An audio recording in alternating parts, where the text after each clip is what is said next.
আসসালামু আলাইকুম। আজকে আমি আপনাদের জন্য নিয়ে এলাম বাঁধাকপি দিয়ে গরুর মাংস। শীতের আগমনে নতুন বাঁধাকপি উঠেছে, তাই বাঁধাকপি দিয়ে চিন্তা করলাম গরুর মাংস রান্না করি।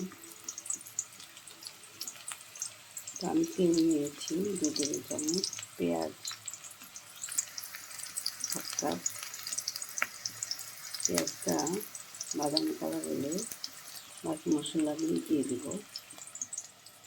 এখানে আছে আমার শুকনো মরিচের গুঁড়া, ধনিয়ার গুঁড়া, জিরার গুঁড়া, গরম মশলার গুঁড়া, হলুদের গুঁড়া 1 চামচ করে, আদা রসুন 1 চা চামচ, এলাচ 2টো, দারচিনি 2টো আর তেজপাতা 3টা। গরুর মাংসটা আমার আলাদা করে রান্না আছে।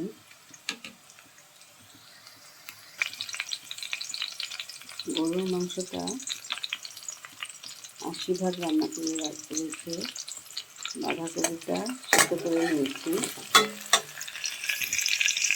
এর পাশে আমাদের বাঁধাকপি সিদ্ধ করে নিয়েছি।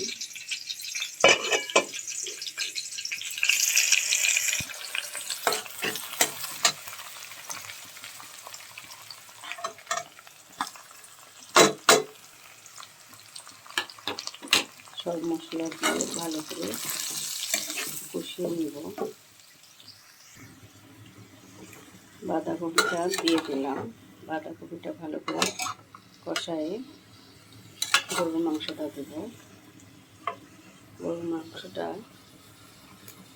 আলাদা করে রান্না করে রাখবেন 80 ভাগ, বাকি 20 ভাগ এটার সাথে রান্না হবে। তো এটার সাথে চাইলে আলু দিতে পারেন। তা আলুটা আমি দিব না, শুধু বাঁধাকপি আর গরুর মাংস দিয়ে রান্না করব। এখন আমি গরুর মাংসটা মিলিয়ে দেব। বাঁধাকপি মাংস দিয়ে ভালো করে নেড়ে নিলাম। এখন ঢেকে দিব, 10 থেকে 15 মিনিট থাকবে, তারপরে চুলা বন্ধ করে দেব। আলহামদুলিল্লাহ, বাঁধাকপি দিয়ে গরুর মাংসটি আমার হয়ে গেল। যে দেখুন, খুব সুন্দর। বাঁধাকপিটা আমাদের শরীরের জন্য খুবই উপকারী।